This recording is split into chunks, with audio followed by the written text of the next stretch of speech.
Cristo Jesús.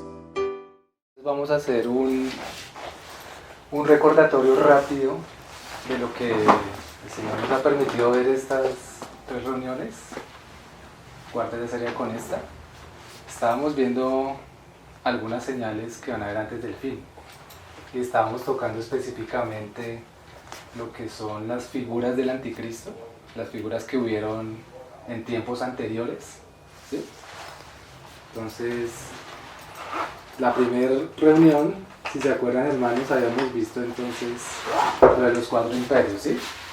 Vamos a entrar un poquito en contexto para las niñas que de pronto no estuvieron en esas reuniones. Entonces estábamos leyendo en esa vez Daniel capítulo 2, ¿sí?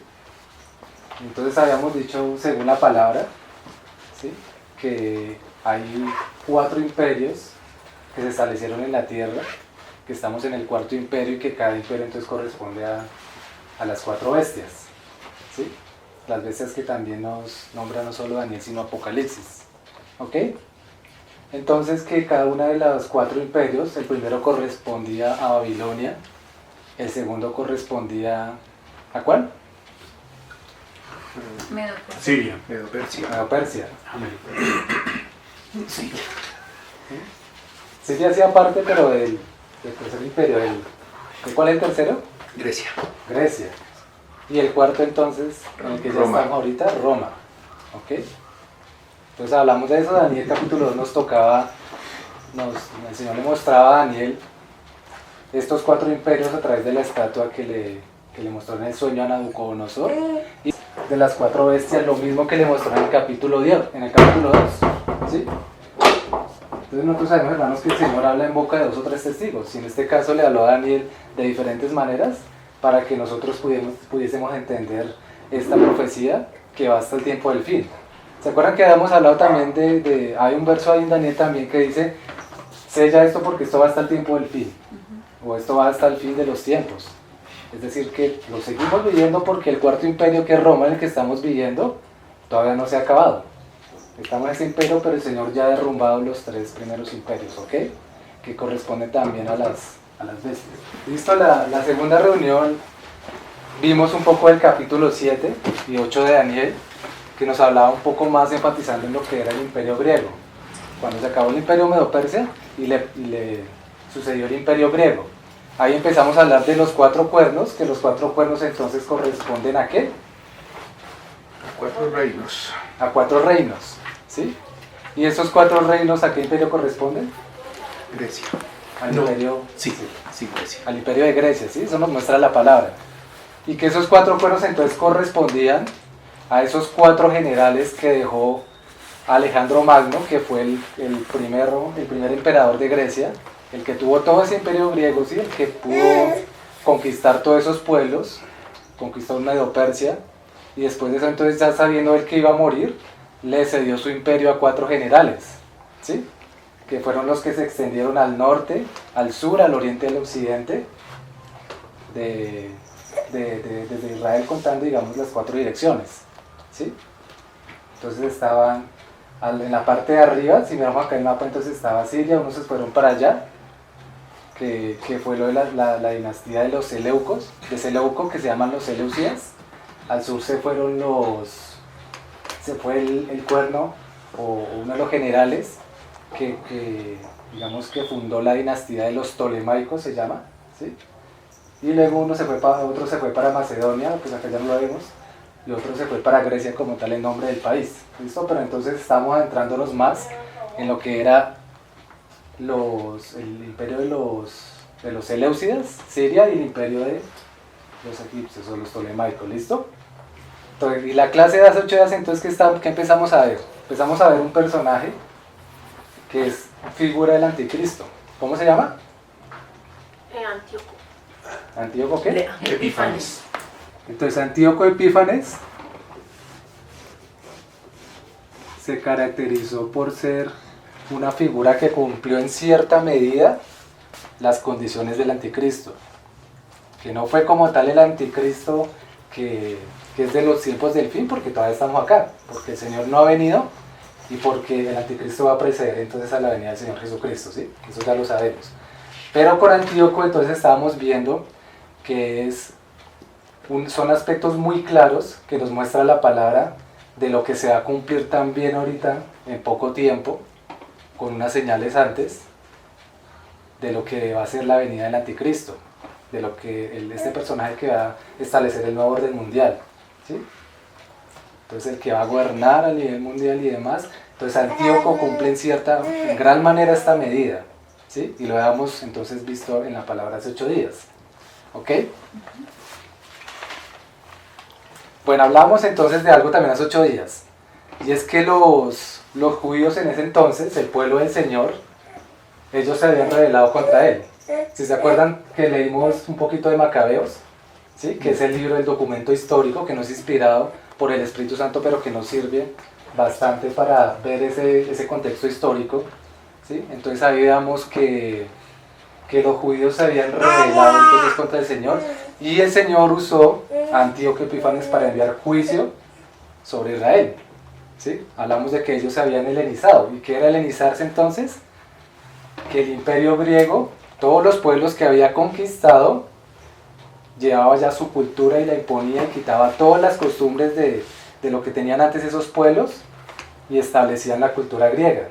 Pero en el caso de los judíos entonces también lo que sucedía era que ellos mismos también quisieron helenizarse, ¿sí? O sea, quisieron tomar esa cultura griega para sí mismos y alejarse de las leyes del Señor. Entonces el Señor tuvo que enviar juicio para que ellos nuevamente volvieran al Señor, ¿sí? Eso lo vemos en muchas partes de la palabra, como el Señor manda juicios no porque quiera en sí mismo castigar al pueblo, sino que también aún por misericordia lo hace el Señor, ¿sí? Sabemos que todo pecado trae una consecuencia, pero a la vez también el Señor hace esas cosas para que el pueblo se vuelva a Él, ¿sí? Entonces hay muchas partes de la historia en el Antiguo Testamento donde el Señor nos muestra cómo los judíos se rebelaban una y otra vez, y el Señor mandaba juicio, pero luego extendía su misericordia. La palabra nos dice que el Señor es lento en ira, grande en misericordia, ¿sí? Entonces fue lo mismo acá también que el Señor hizo. ¿Listo? Entonces teníamos Antíoco. Ellos quisieron helenizarse. Leamos entonces por ahí esa parte de Macabeos. ¿Sí se acuerdan cómo se llamaba el papá de Antíoco? Así también se llamaba Antíoco. Sí, sí se llamaba Antíoco el Grande. El grande. Acordémonos que ellos casi que se llamaban la consecución de las generaciones, tenían nombres similares o se ponían nombres parecidos, ¿sí? Entonces teníamos el papá de Antíoco Epífanes, que era Antíoco el Grande. ¿Se acuerdan el nombre del hermano de Antíoco? Seleuco cuarto. Entonces Seleuco IV Filopator fue hermano de Antíoco. ¿Y cuál fue el otro, la otra hermana de Antíoco? Cleopatra. Pero acordémonos también que a veces nosotros escuchamos este nombre de Cleopatra y nos contaban cierta historia. Pero recordemos entonces que cuando hablamos de un rey, ¿sí? O aún de una reina, no significa que sea una sola persona, sino que son las que la van precediendo, ¿sí? Poníamos el ejemplo de Nabucodonosor I, Nabucodonosor II, ponemos el ejemplo, por ejemplo, del catolicismo romano con los papas, ¿sí? Juan Pablo II, Francisco, Pío VI, todos los nombres que se inventaron, ¿sí? Entonces, pero fueron siempre el mismo papa, o fueron siempre en este caso los mismos reyes, ¿sí? Para cada uno de los imperios. Estos personajes que se están nombrando y con Antíoco, ¿esos son griegos o judíos? No, griegos, del imperio griego. Imperio. No, judíos no. Aunque acordemos también, la pregunta del hermano, ahorita lo miramos también, que por allá un sacerdote que hablamos hace 8 días que se llamaba Onías, que el nombre ellos también lo quisieron helenizar, que se llamaba Oní, pero entonces transformaron el nombre en Onías, que ya tenía como le metieron ahí la parte griega, mejor dicho, por lo mismo que hablamos que ellos querían también ser como los griegos, ¿sí? Pero realmente el nombre del sacerdote era Oní. Entonces listo, estaba Seleuco IV Filopator, Antíoco Epífanes, Cleopatra. ¿Cómo se llama el primer ministro que que envenenó a Seleuco IV Filopator? Heliodoro. ¿Por qué fue que Heliodoro quiso envenenar a Seleuco IV? Para quedarse con todo. ¿Pero qué había ahí detrás antes de eso? Él quería gobernar, ¿no? Sí, quería gobernar. Pero ¿cuál fue, digamos, la justificación que usó o la ficha que movió, digamos? ¿Se acuerdan que Seleuco tenía 2 hijos, sí? Sí. Para hacer subir a uno de los hijos de... Supuestamente, ¿sí? Ah, sí. Supuestamente. Seleuco IV tenía 2 hijos. Uno se llamaba, ¿cómo? Demetrio. El mayor, Sí. Demetrio Sóter. Ajá. ¿Y el otro cómo se llamaba? Antíoco chiquito. ¿Cuál de estos 2 era el mayor? Demetrio. Demetrio, ¿sí? ¿Y qué pasó con Demetrio? Que era rey en Roma. ¿Rey? No. A él se lo habían ¿No? llevado preso, ¿no? Entonces, Rehén, no rey.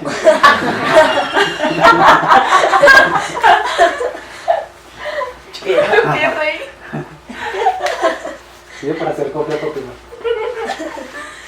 Hasta ahí va bien.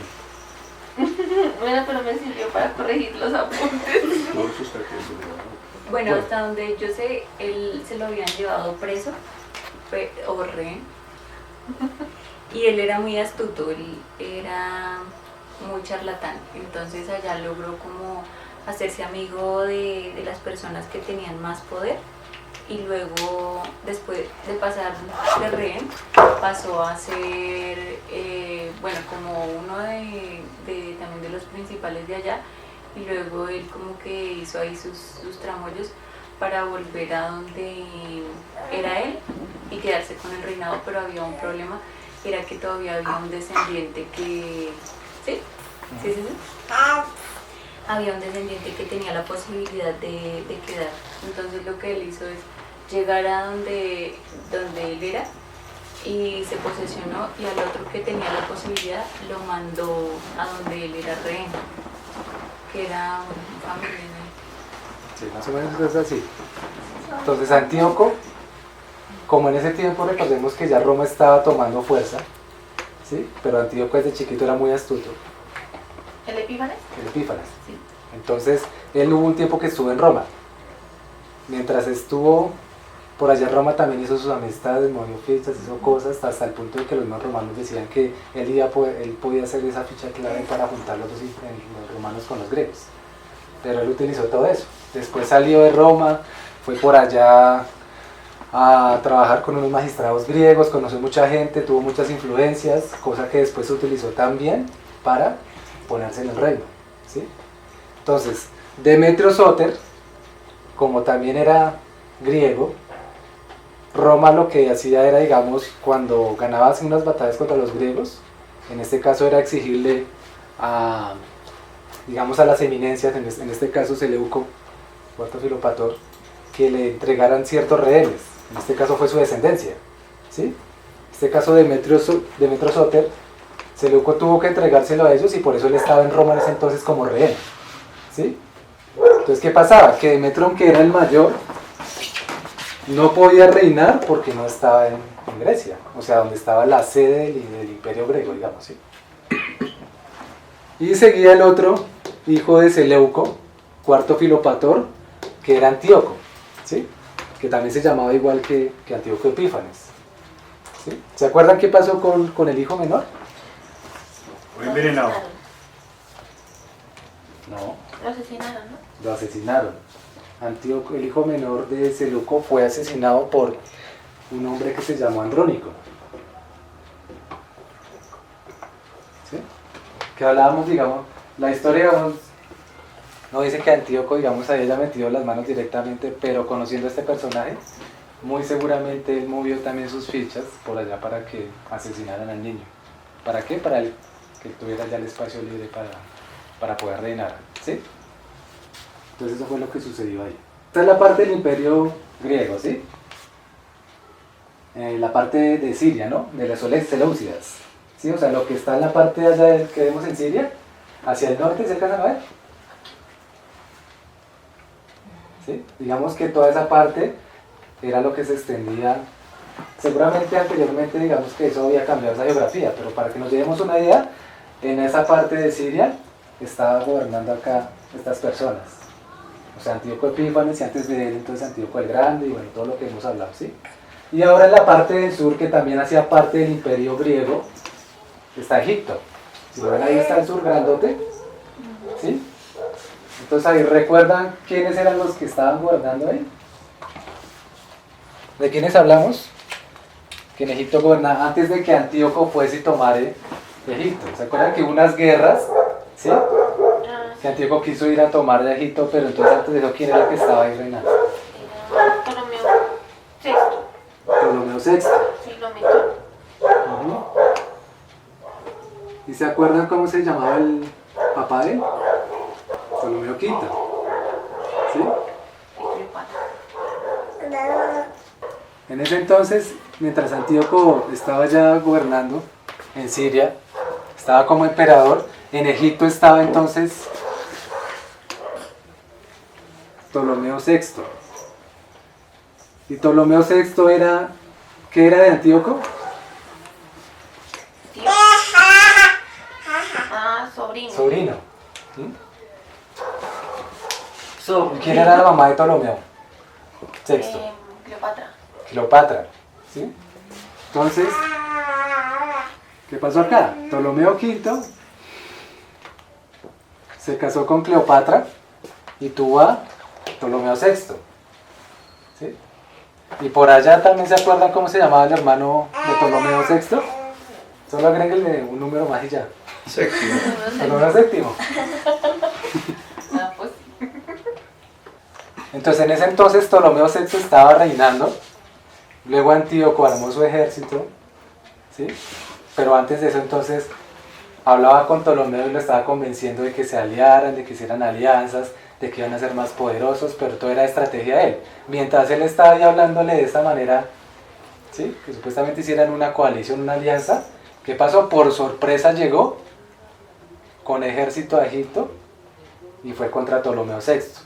Entonces en ese entonces, Antíoco lo que hizo fue tomar por rehén a Ptolomeo VI, no lo mató porque él sabía mover muy bien las fichas, y lo que hizo fue llevárselo para Siria, y allá también empezó otra vez a intentarlo convencer de que juntos podían gobernar. ¿Pero por qué quiso convencerlo? Porque apenas tomó como rehén Antíoco a Ptolomeo VI, los egipcios allá en Egipto, valga la redundancia, pusieron como rey a Ptolomeo VII, lo colocaron a él. Entonces Antíoco no se esperaba eso y lo que hizo fue buscar otra vez una supuesta alianza con Ptolomeo VI para ir en contra de su hermano, el hermano de Ptolomeo VI, o sea, contra Ptolomeo VII, ¿sí?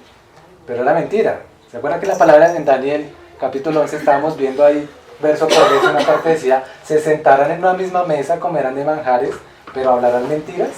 Entonces unos diciendo una cosa, Antíoco diciéndole a sí, ven, aliémonos, no sé qué, contra tu hermano y yo te daré lo que es de tu parte de Egipto. Y Ptolomeo VI, pues también haciendo como la misma jugada, siendo los dos hipócritas, es lo que dijo, sí, aliémonos, esto qué, pero lo que quería era volver a ser rey de Egipto. ¿Sí? Entonces, ¿qué pasó? Se aliaron ellos, supuestamente, fueron contra Egipto nuevamente, o sea, contra Ptolomeo VII, y en ese entonces lo que hizo Ptolomeo VI fue aprovechar su oportunidad y quedó nuevamente reinando, pero no ya no completamente en todo Egipto, sino quedó reinando en una ciudad que tenía como nombre ¿qué? ¿Cuál? Ptolomeo VI. Después de que volvieron a Egipto con Persia. Antíoco, no, Memphis. Memphis. Persia es el segundo imperio, Memphis. ¿Y Ptolomeo VII con qué parte quedó? Reinando en una ciudad por nombre ¿qué? Alejandría. Alejandría. Entonces hasta ahí vamos más o menos, hermano, lo que hablamos hace 8 días. ¿Listo? Para hacer un repaso. Ahora sigamos ahí en Daniel capítulo 11. 11. Listo, vamos a leer desde el 20 de seguido hasta el 28, que fue lo mismo que acabamos de hablar, pero con los versos que tocamos hace 8 días. Entonces desde el 20 dice, Daniel 11:20. Y se levantará en su lugar uno que hará pasar un cobrador de tributos por la gloria del reino. Ese era Seleuco IV Filopator. Pero en pocos días será quebrantado, aunque no en ira ni en batalla. Ahí fue cuando fue envenenado Seleuco IV por Heliodoro, el primer ministro. Y le sucederá en su lugar un hombre despreciable, al cual no harán la honra del reino, pero vendrá sin aviso y tomará el reino con halagos. Fue ahorita la historia que contamos de Antíoco Epífanes, desde que estuvo en Roma hasta que pudo llegar allá abriéndose espacio y quitando del medio también a los hijos de Seleuco IV Filopator. Las fuerzas enemigas serán barridas delante de él con inundación de aguas, serán del todo destruidos, junto con el príncipe del pacto. Entonces decíamos que a Antíoco le gustaba mucho ir por sorpresa y le gustaba mucho la guerra, reunía ejércitos poderosos. Y hablamos de que con el príncipe del pacto, ese príncipe que no, está con minúscula, era el sacerdote Onías. Onías en ese entonces él fue asesinado, y habla entonces respecto a este príncipe, que era el mismo sumo sacerdote en ese entonces, la representación del Señor en la tierra, ¿sí? Dentro del pueblo de Israel. Y después del pacto con él engañará y subirá y saldrá vencedor con poca gente. Estando la provincia en paz y en abundancia, entrará y hará lo que no hicieron sus padres ni los padres de sus padres. Veamos que Antíoco fue también hasta Palestina, fue contra los judíos, removió las costumbres de ellos también, quitó muchas cosas, estableció aún altares, estableció culto a dioses paganos y demás, y eso no lo hicieron ni los padres de él ni los padres de sus padres. Botín, despojos y riquezas repartirá a sus soldados, y contra las fortalezas formará sus designios. A Antíoco le gustaba mucho dar regalos, lo leamos en Macabeos también. Le encantaba dar regalos así muy grandes, tanto que hasta vemos en Macabeo que él le pagó el sueldo de un año a los soldados de él para que estuvieran alertas cuando estaban en tiempos de guerra. Y esto por un tiempo. Y despertará sus fuerzas y su ardor contra el rey del sur con gran ejército, es decir, contra Ptolomeo. Y el rey del sur se empeñará en la guerra con grande y muy fuerte ejército, mas no prevalecerá porque le harán traición. O sea, Ptolomeo VI fue traicionado por Antíoco porque mientras le decía venga, aliémonos, luego le cayó por sorpresa con un ejército, ¿sí? Lo venció y lo tomó por rehén. Aún los que coman de sus manjares le quebrantarán, y su ejército será destruido y caerán muchos muertos. Entonces, Ptolomeo VI, que fue traicionado por los de su corte, porque ellos luego se aliaron también con Antíoco Epífanes para traicionarlo a él y seguramente ayudarle a Antíoco a tomar el reino de Egipto. El corazón de estos dos reyes será para hacer mal, o sea, Antíoco Epífanes y Ptolomeo VI, y en una misma mesa hablarán mentira, mas no servirá de nada porque el plazo aún no habrá llegado. El Señor tiene un plazo para todo. En ese entonces no había decretado que este conflicto entre estos dos países y de Egipto terminara, sino que el Señor tenía un plazo establecido y aún no era el plazo. Y dice el 28, y volverá a su tierra con gran riqueza, y su corazón será contra el pacto santo. Hará su voluntad y volverá a su tierra. Al tiempo señalado volverá al sur, mas no será la postrera venida como la primera. ¿Sí? Entonces, primero tomó por reina a Ptolomeo, pero luego ellos en alianza supuesta volvieron a Egipto, pero Antíoco ya no pudo lograr lo que quería, que era tomar todo Egipto. ¿Sí? Muy posiblemente también no lo pudo hacer porque Roma, como ya estaba tomando poder, el imperio romano, entonces en ese entonces, muy seguramente Roma también había movido ciertas fichas para que Antíoco no pudiera quedarse con todo Egipto, sino que los dos Ptolomeos reinaron cada uno en una ciudad, un pedacito aquí y otro pedacito allá. Por ese tiempo recordemos que Roma se estaba ocupando era de vencer a Alejandro de Macedonia, a Macedonia en ese entonces, porque estaba ahí, estaban digamos ellos concentrados ahí en esa parte, y luego se iban a ocupar de Antíoco. Entonces por eso Antíoco tenía de cierta manera un camino libre para ir contra Egipto, pero aún así pues no pudo hacer lo que quiso dentro de su corazón. Luego dice el 30, porque vendrán contra él naves de Quitín, y él se contristará y volverá, y se enojará contra el pacto santo, y hará según su voluntad. volverá pues y se entenderá con los que abandonen el santo pacto. Que hermanos, hay cosas, ya empezamos a ver cosas más claves, ¿sí? Porque ya empieza a hablar acá el Señor a Daniel del santo pacto. Ya empezamos a mirar a aquellos hombres apóstatas que abandonarán el pacto santo y que serán también a favor de ese anticristo como lo fueron a favor de Antíoco. 168 a.C., por ahí en la primavera, Antíoco entonces volvió a atacar a Egipto, así volvió a atacarlo,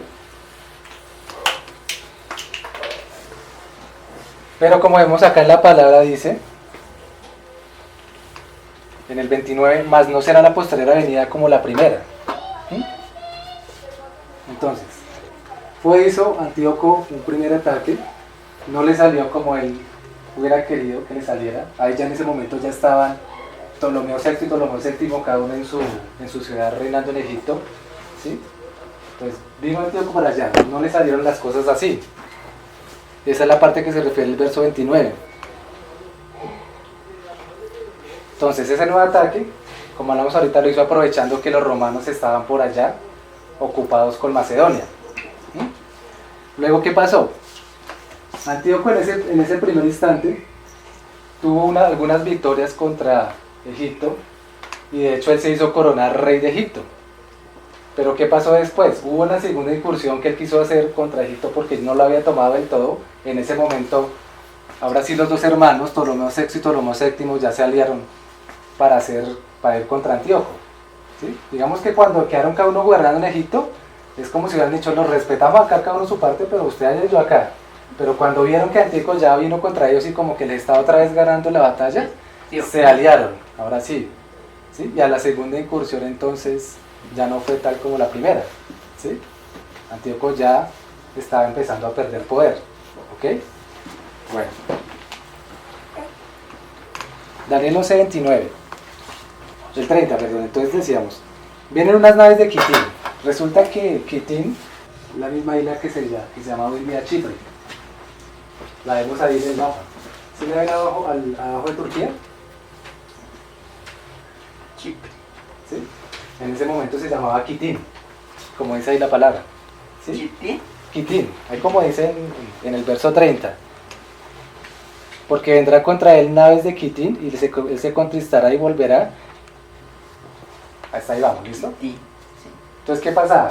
Kitín o Chipre ya está conquistado por los romanos, o sea, por el Imperio Romano que se estaba levantando, ¿sí? Ahí recordemos que estos ya eran como los despojos del Imperio griego, ¿sí? Digamos que con Antíoco Epífanes ya era como casi como que lo último y se estaba levantando Roma. Entonces, Kitín ya estaba conquistado por los romanos y por eso llegarán naves de Kitín, o sea, naves de los romanos, y irán contra Antíoco, irán contra él, ¿sí? Listo, sigue ahí. Entonces, hermanos, acá sucedió algo importante. Resulta que Antíoco, cuando estaba en Roma, ¿sí? Cuando era más joven, entre todas sus amistades, hizo un amigo que se llamó Lucius. ¿Quién? ¿Antíoco? Antíoco Epífanes. Se llamó Lucius. Vamos a dejarlo así nomás. Todo el nombre es Popilus Laenas. ¿Listo? ¿Lucius qué? Lucius Popilus Laenas. Fue el nombre del amigo de Antíoco que hizo en Roma. ¿Sí? Entonces, ¿qué pasó? Él fue el enviado de Roma hasta Egipto en ese tiempo de la batalla que estaba teniendo Antíoco contra los Ptolomeos. ¿Sí? Antíoco, digamos que estaba en plena batalla. Roma, ya después de que termina de ocuparse de Macedonia, envía entonces a Lucius, ¿sí? Como un enviado, hagan de cuenta como un cónsul enviado a otro país o algo así.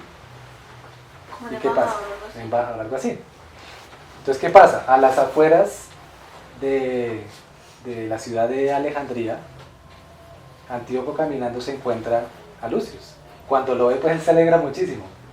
Si lo ve, no, mejor dicho, acá ya está mi amigo. Llega él y le extiende la mano.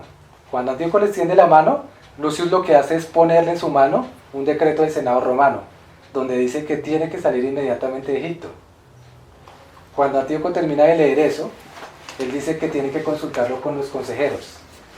Entonces lo que hace Lucio es que coge un palo, traza un círculo alrededor de Antíoco y le dice que tiene que darle la respuesta antes de que salga ese círculo. Entonces, ¿qué pasó? Antíoco, ya entendiendo que Roma estaba muy poderoso, que no podía ponerse a hacerse el fuerte, tuvo que ceder. ¿Sí? Tuvo que ceder, salir de Egipto, y ahí, como dice el dicho, fue por lana y salió trasquilado, porque Roma ya se estaba empezando a ocupar entonces de esa parte de los egipcios, y ya estaba empezando a ocuparse de Antíoco también para quedarse con todo. ¿Sí? Prácticamente, hermanos, aquí es donde podríamos decir en cierta manera que el imperio griego ya Se acaba. tenía acabas. Empieza ya en ese momento muchos de los que eran eminencias en Grecia, ¿sí? Aún de los reyes de las otros, del norte, del sur, del oriente, del occidente, ya sabían que había un imperio que se había levantado y que era más fuerte que el griego, que los griegos. Aparte pues de que Grecia, después de Alejandro Magno, prácticamente siempre estuvo dividido. Cada uno tomó para su lugar y cada uno lo que quería era conquistar al otro, nunca hubo una unidad. ¿Sí? Entonces ellos ya sabían eso. ¿Qué pasó? Entonces Antíoco se devolvió para Siria. Ya se imaginan cómo se devolvió él. ¿Sí? Nada contento. ¿Este Antíoco ya había hecho lo que iba a hacer en los sacrificios y eso? ¿Usted era el mismo? Sí. Ahí para ahí vamos, hermano. Ah. ¿Sí? Digamos que haya hecho ciertas cosas. Recordemos también que Antíoco se hacía llamar Zeus Olimpo. ¿Sí se acuerdan? Ajá. Que era una de las deidades paganas. ¿Sí? Y que también se hacía llamar... él decía que era la encarnación de Zeus Olimpo, un dios griego, un dios pagano, y se hacía llamar Dios Epífanes, que significa Dios manifiesto, que es otra de las características también de ese personaje, del anticristo. ¿Sí? Entonces, estaba ahí. Luego Antíoco va camino a Siria, a devolverse para su reino, y resulta que a Jerusalén, y aún seguramente antes de que llegara a Siria, pero especialmente en Jerusalén, hay rumores y se distorsiona la noticia de lo que había pasado en Egipto. Entonces hay rumores de que Antíoco había muerto. ¿Sí? Entonces, ¿qué pasó acá? Voy a hacer un paréntesis. ¿Sí se acuerdan de Onías, el sacerdote? Sí. El sumo sacerdote en ese momento en Judea. ¿Sí? Onías fue asesinado. Aún antes de que lo asesinaran, Antíoco ya lo había removido de su cargo. ¿Sí? Recordemos que él llegó aún hasta allá, hasta querer él decidir cuál era el sumo sacerdote en Judea. Entonces removió el cargo a Onías y puso a un hombre, a otra persona, al hermano de Jonías, que se llamaba Jasón. ¿Sí? Estos eran de la familia sacerdotal. Pero puso a Jasón porque Jasón, ¿qué era lo que le ofrecía a Antíoco? ¿Sí se acuerdan? ¿Cuál era la regla de Antíoco para poner sumo sacerdote? ¿Qué tenían que ofrecerle? El que fuera más helenista, o sea, el más griego, mejor dicho, o sea, el que abandonara completamente lo que era de los judíos, y aparte el que pagara más tributo al reino, o sea, el que diera más dinero al tesoro. ¿Sí? Entonces, en este caso fue Jasón el que en ese momento dio más tributo.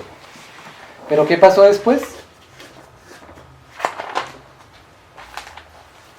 Llegó otro hombre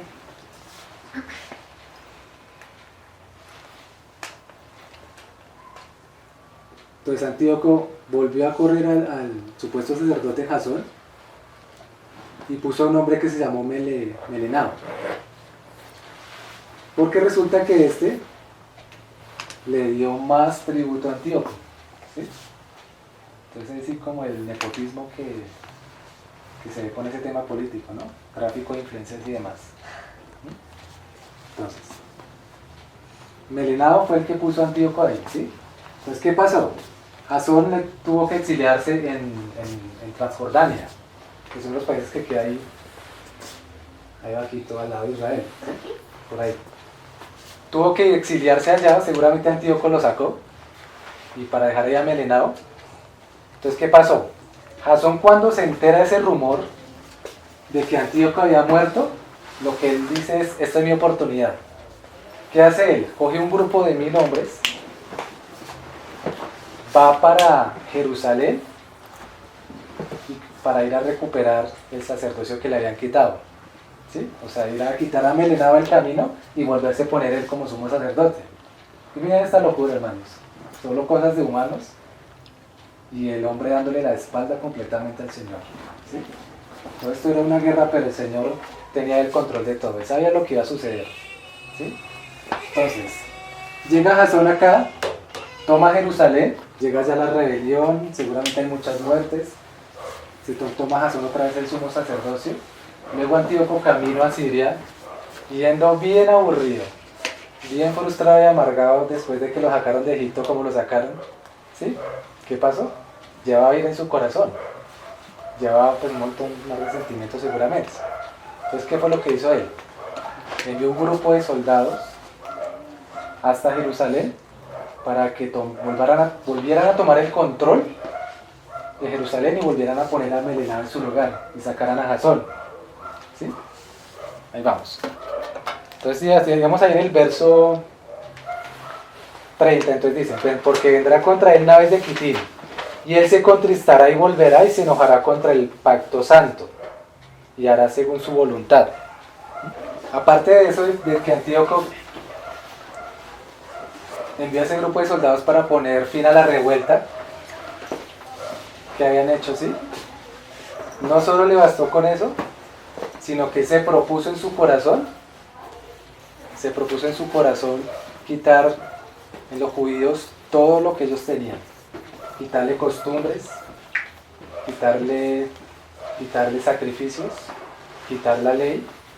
O sea, el mando maestro ya fue clara la orden, no solo que se tomara el orden y pusieran a Melenao nuevamente como sumo sacerdote, sino que además de eso dio orden que se suspendieran los rituales por completo, que se destruyeran los escritos sagrados, que no se observaran más los días de fiesta, incluyendo el día de reposo, que se abolecen las leyes y la costumbre de circuncidar.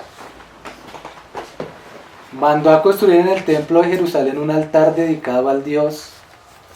¿Cuál dios era el preferido de Antíoco? Zeus Olimpo.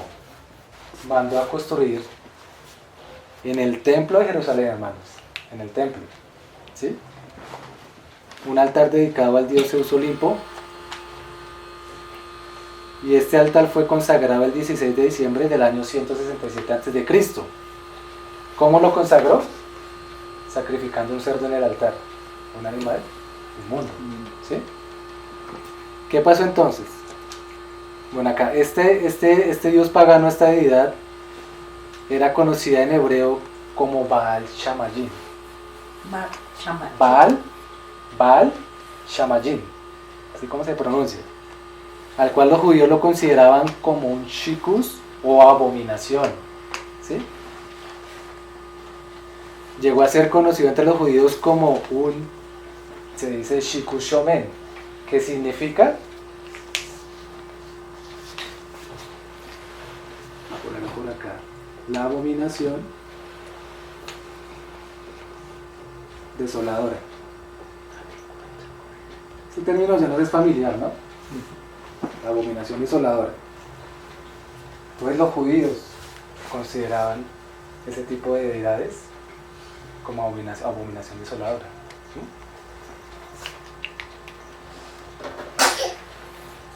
Listo, entonces íbamos ahí en el 30. Se enojará contra el pacto santo y hará según su voluntad. Volverá pues y se entenderá con los que abandonen el santo pacto. Y se levantarán de su parte tropas que profanarán el santuario y la fortaleza, y quitarán el continuo sacrificio y pondrán la abominación desoladora. Luego dice, con lisonja seducirá a los violadores del pacto, mas el pueblo que conoce a su Dios se esforzará y actuará. Entonces, ¿qué pasó en este entonces, hermanos? Hubo muchos, de entre los judíos aún, que se vendieron, se entregaron a Antíoco, ¿sí? pues, que ya eran helenistas. Pero hubo otros que no se quisieron vender, sino que se mantuvieron firmes en la fe del Señor, en el pacto santo, ese remanente, ¿no? ¿Sí? Entonces, ¿qué pasó? Por allá en Israel,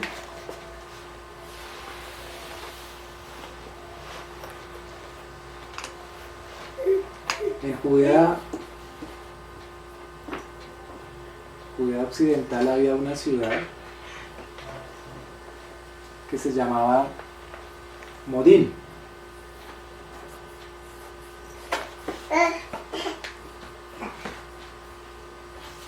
En esta ciudad se levantó uno de los altares para rendir culto a los dioses paganos. ¿Sí? Por ese entonces, Antíoco, como estaba así amargado y todo también, envió entonces a un oficial de él a que llegara y consagrara ese altar. Y en esa ciudad también había un hombre que se llamaba Matatías, un judío que era hecho muy influyente en esa ciudad, con el demás pueblo judío. Tenía 5 hijos. Uno de esos hijos de él se llamaba Judas y la apodaban Macabeo. Entonces, ¿qué pasó? Llegó el oficial ahí, a Modín. Como él conocía quién era Matatías, o seguramente le habían hablado de él, le dijo que fuese él el primero para dar ejemplo a los demás, que consagrase ese altar, hiciera el sacrificio. ¿Sí? ¿Judas qué? ¿Cómo se llama? Perdón. Uno de los hijos de Matatías, Judas Macabeo. ¿Sí? Y Matatías siempre también se caracterizó por ser un hombre fiel al Señor. ¿Sí? Entonces, estaba Matatías, el oficial le dice que diera ejemplo y que también recibiría el favor del rey, o sea, de Antíoco. Más Matatías les responde que aunque toda Judea apostatara contra la fe y contra el santo pacto, que él y su familia no lo harían y se mantendrían firmes. ¿Sí?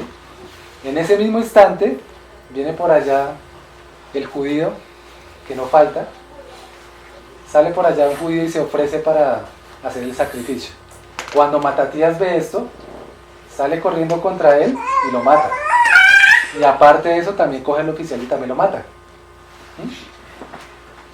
Después de esto, lo que Matatías hace es levantar un grito de batalla entre los judíos que estaban ahí, diciendo: ¿quién es el que está con el pacto santo y el que está con la alianza? Que aquellos vengan en pos de mí, dice Matatías. ¿Sí? Entonces, ¿qué pasa, hermanos? Ahí empieza una guerra de liberación con ese remanente. ¿Sí? Con Matatías y sus hijos. ¿Ok? Aparte de todo, Matatías lo que hizo fue derribar ese altar. ¿Sí? Y empezó entonces con aquellos fieles a hacer esa guerra de liberación. Entonces, ¿qué pasó ahí? Retomando ahí el verso que dice: se levantarán de su parte tropas que profanarán el santuario y la fortaleza y quitarán el continuo sacrificio y pondrán la abominación desoladora. Antíoco pensó que podía aplastar fácilmente a ese pequeño remanente, seguramente como eran pocos hombres al principio, ¿sí? Pero lo que hizo fue tener derrota tras derrota, ¿sí? Encabezado por Matatías y por el pueblo que fue a favor del Señor y del Santo Pacto. ¿Sí? Por allá entonces, ya en el año 164, antes de Cristo, recordemos, hermanos, que antes del Señor los años vienen de más a menos, ¿sí? Entonces estamos por ahí en 170, luego 168 y estamos ahora en 164, ¿sí? Entonces, ¿qué pasó en ese año? En el año 164, en diciembre, los macabeos, porque hablamos también de que Judas, bueno, en ese entonces también, ahorita lo vamos a leer en Macabeos también un poquito el resumen de lo que hemos hablado. Entonces, ¿qué pasó en ese año?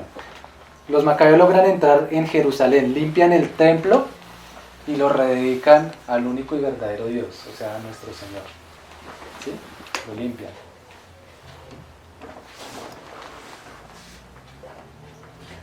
Miremos entonces ya el verso el 32. Con lisonja seducirá a los violadores del pacto, mas el pueblo que conoce a su Dios se esforzará y actuará. Entonces son aquellos macabeos a los que se refiere en ese entonces. ¿Sí? Muchos de ellos fueron fieles, otros apostataron de la fe. ¿Sí? Entonces, eso fue lo que pasó hasta ahí, hermanos, con toda esta historia y este enredo. ¿Sí? Que el Señor también tuvo el control de todo esto. Y vemos, hermanos, también cómo está el remanente ahí de Dios en todo tiempo.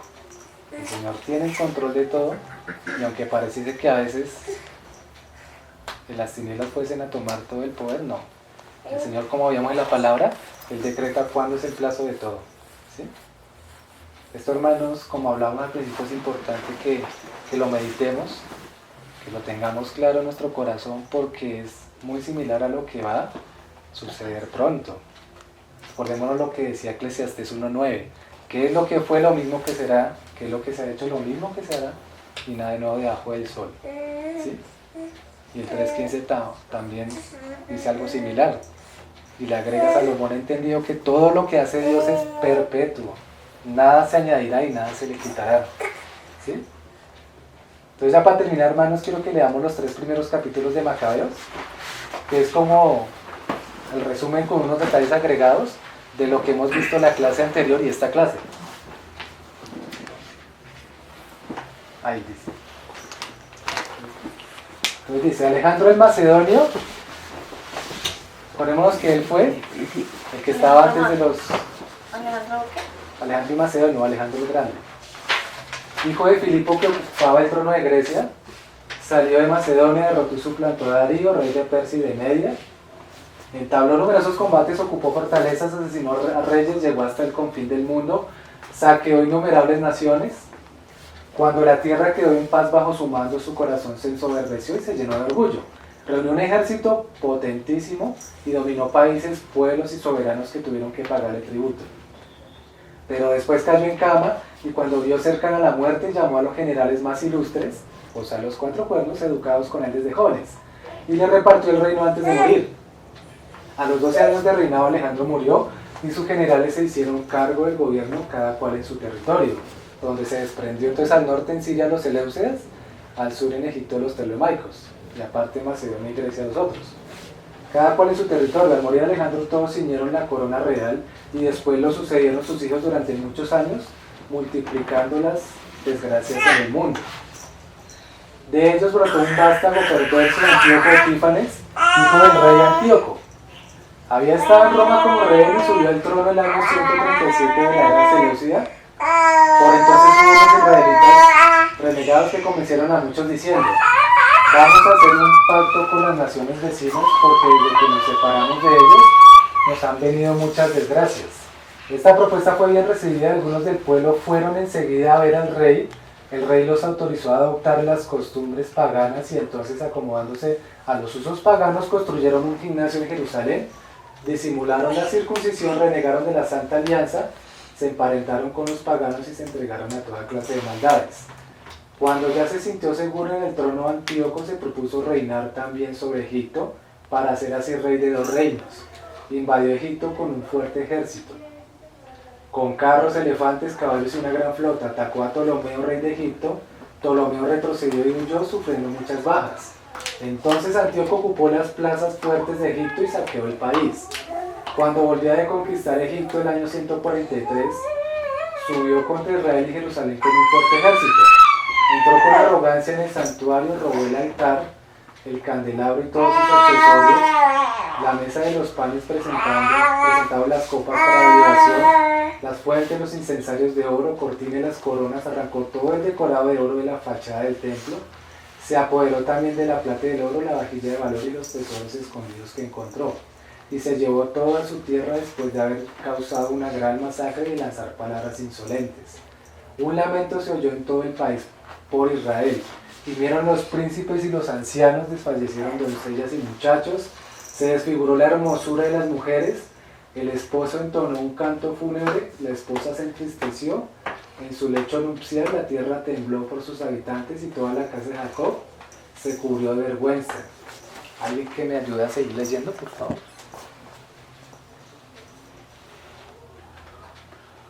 2 años después el rey envió un recaudador de impuestos a las ciudades de Judá que se presentó en Jerusalén con un fuerte ejército. Este habló a la gente con palabras de paz, pero con la intención de engañarlos. La gente confió en él, entonces atacó sorpresivamente la ciudad, descargándole un duro golpe. Mató a muchos israelitas, saqueó la ciudad, derribó sus casas y la muralla entera. Se llevaron cautivos a las mujeres y los niños y se apoderaron del ganado. Después convirtió la ciudad de David en su fortaleza, rodeándola de fuertes torres y una muralla alta y maciza. Instalaron allí un grupo de gente impía, sin fe y sin ley, que se acuartelaron en ese lugar, almacenaron armas y víveres y guardaron allí el botín que había reunido en el saqueo de Jerusalén. De esta forma se convirtieron en un gran peligro, una acechanza para el